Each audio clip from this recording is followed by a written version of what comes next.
There are few events met with as much anticipation as a British and Irish Lions tour. Every 4 years, the 4 home nations assemble the best players in the land to take on the superpowers of the Southern Hemisphere.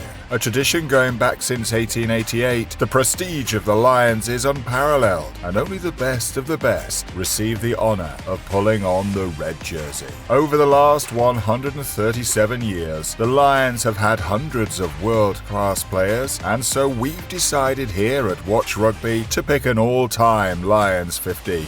With so many great players, trust us, this wasn't easy, with positions such as lock and fullback being particularly difficult. But we think we've got a great 15 that also has at least one representative from each of the home nations.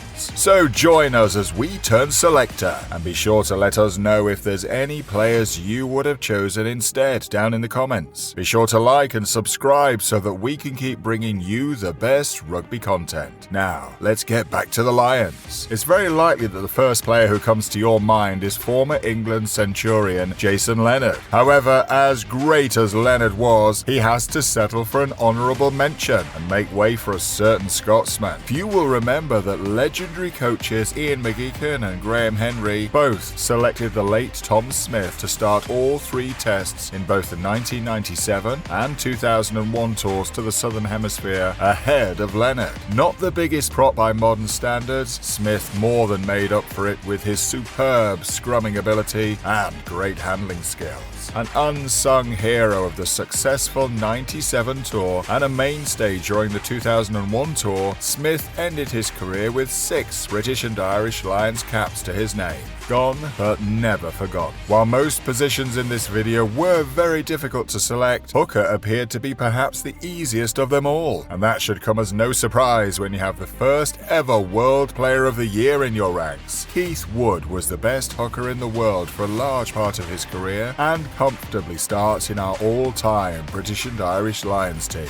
The Raging Potato was a fearsome competitor, winning 5 starts in the famous Red of the Lions. Part of 2 tours, including a successful tour of South Africa, Wood will go down as one of the all-time greats in his position. Not bad for a player dubbed Uncle Fester. Next, we introduce our first player who is still active today. Anchoring the scrum with the number 3 on his back is Irish juggernaut Tadhg Furlong. Often heralded as being the best tight head in world rugby, Furlong has already been selected for 2 tours during his illustrious career. A drawn series in New Zealand and a nail-biting loss in South Africa will have left a bitter taste in the Leinster legend's mouth. Fortunately for him, he will have another crack at winning a series this year when the Lions travel down under. After fullback, the 2 locking positions were the next toughest to pick. The Lions have been blessed with outstanding locks in the past, many of whom have captained the sides, as you'll see in a moment. The honourable mention goes to 2009 tour captain Paul O'Connell for the number 4 jumper. Unfortunately for the Irishman, he's narrowly beaten out by fellow Lions captain Martin Johnson.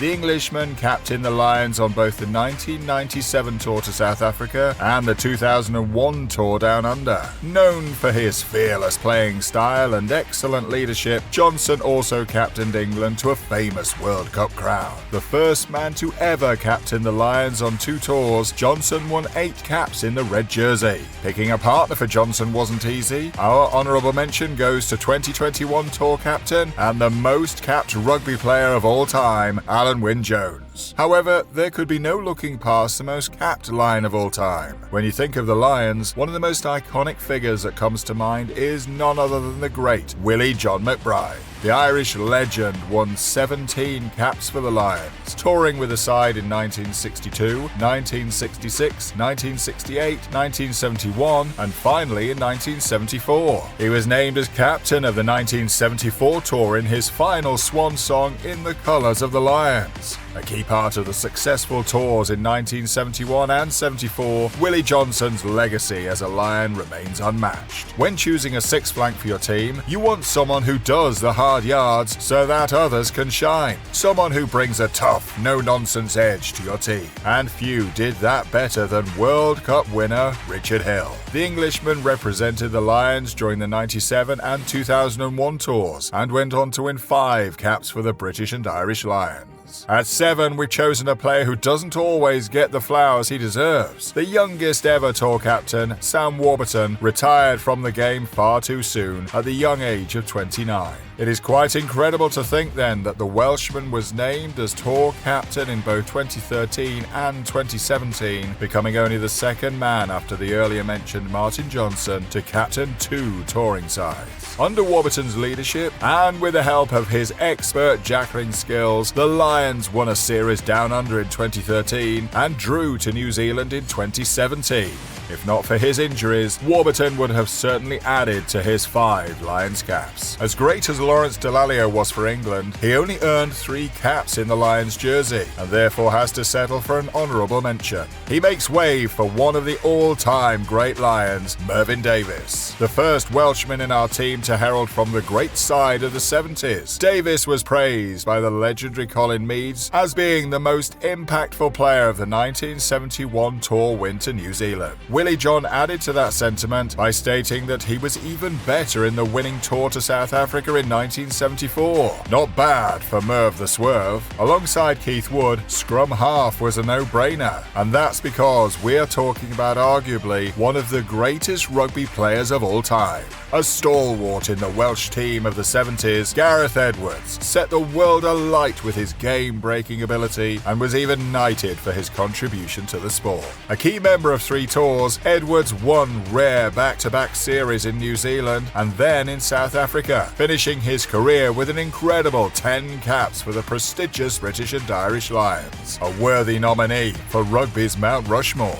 Yes, Johnny Wilkinson is the greatest fly half to have ever played for the Lions, but he's not the greatest Lions fly half of all time. We know that may sound confusing, but as great as Wilkinson was, his time in the Lions jersey was not filled with success. He played well during a losing tour down under in 2001, but was completely outdone by his opposite number, a certain Dan Carter, in 2005. Instead, we've reserved the pivot position for a neck-and-neck race between 2 countrymen who had a better time playing for the Lions. In a contrast of styles, the battle for the 10 jersey is between Gareth Edwards' 2 most famous halfback partners, Barry John and the man who picked up where he left off, Bill Bennett. 2 fantastic players in their own right. Our choice at 10 narrowly goes to Phil Bennett. Named as tour captain in 1977, it was a few years earlier during the tour of 74 that Bennett showcased his ability for the Lions. A holder of 8 Lions caps, Bennett is the perfect man to unleash the dangerous back line we've got coming up. In the centres, we've gone for 2 stalwarts who would have complemented one another perfectly. At inside centre, we've chosen English superstar Jeremy Guscott, able to cover both centres and the wing, skillful and quick. The Prince of Centres broke South African hearts in 1997 with a match-winning drop goal. With 3 Lions tours and 8 caps to his name, Guscott's soft distribution skills would certainly get the best out of our pick at outside centre. For 13, it could only be the brilliant Brian O'Driscoll. The 2005 tour captain announced himself as a future Lion legend with an outstanding try against Australia on the 2001 tour. 4 years earlier, his leadership of the Lions would be cut short by a controversial off-the-ball tackle by Tana Umaga. Prime BOD was unplayable, so it remains a tragedy that he could not take part any further in the 2005 tour. He would, however, tour again 4 years later in South Africa, where the Lions lost a narrow series. In 2013, and in the twilight of his career, O'Driscoll had the chance to return to where it all began, Australia. Now a veteran entering his 4th British and Irish Lions tour, BOD played his part as the seasoned veteran amongst a backline filled with young stars, and it got the job done. Finally, a tour winner ending his Lions career with 8 caps and 6 tries to his name. One of the all-time greats. Out wide, we've gone for 2 players who are no stranger to the try line. On the left wing, donning the number 11 jersey, is arguably the most electrifying rugby player of all time, Jason Robinson. After making the switch to rugby union in his mid-20s, Robinson wasted no time in being selected for the British and Irish Lions. A member of both the 2001 and 2005 tours, Robinson won 5 caps for the Lions, scoring 2 tries, including a brilliant try down under, leaving Chris Latham gasping for air. On the other wing, to wear the number 14 jersey, we've chosen the iconic figure of Gerald Davis. Another member of the team of the 70s, the mustache-wielding winger was an outstanding attacking threat with ball in hand. Touring on both the 1968 and 1971 tours, Davis had the opportunity to tour for a 3rd time in 1974, but turned it down due to his views on South Africa at the time. He won 5 caps for the Lions and scored a blistering try against the All Blacks for the cherry on top of a winning tour. And finally, we get to fullback. Undoubtedly, this was the hardest position to choose of all. Just listen to some of these names. We've got 1997 Tour MVP Neil Jenkins. Or how about the 2013 Tour MVP Lee Halfpenny? But wait, then there's the all-time leading Lions point scorer Gavin Hastings, who toured 3 times and captained the side during the 1993 tour. However, as great as these 3 honourable mentions were, we can't look past another member of the golden era, and that is JPR Williams. Widely regarded as one of the greatest fullbacks to ever play the game,